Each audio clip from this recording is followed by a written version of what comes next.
අර තියෙන ස්වර්ණමාලී මහසයයි කියලා ඈතින් දැකලා හිත පහදවාගෙන ශ්‍රද්ධාව උපදවාගෙන දෙව්ලොව ඉපදිච්ච අය ගැන නෙමෙයි සදහටම සංසාර සාගරයෙන්ම සමු අරගෙනම ගියපු පිරිසේ සීමාවක් නැහැ කියලායි සඳහන් කරන්නේ. එහෙමනම් වැන්දොත් කොහොමද? පිදුවොත් කොහොමද? කුණු ටිකක් කාලේප කළොත් කොහොමද? අතපතු ගාලා දැම්මොත් මළුව කොහොමද? ඒ තරම් ආනිසංසයක් තව කොහෙන් ලබන්නද කියන කාරණාව අපිට හිතන්න මෙතන ඉතුරු කරලා තියෙනවා අපේ ප්‍රඥාව මෙහෙවල.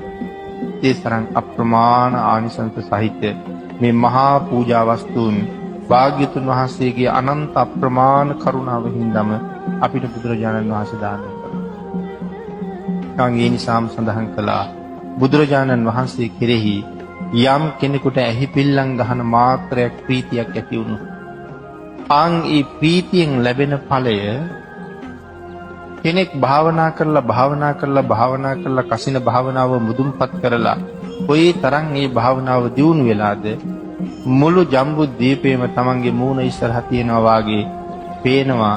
මුළු ජම්බුද්වීපේ පුරාම ඉරක් පැවුවා වගේ ආලෝකයක් පතුරවන්න තරම් හැකියාවක් ඒ භාවනාව දියුණු කරගෙන තියෙනවා.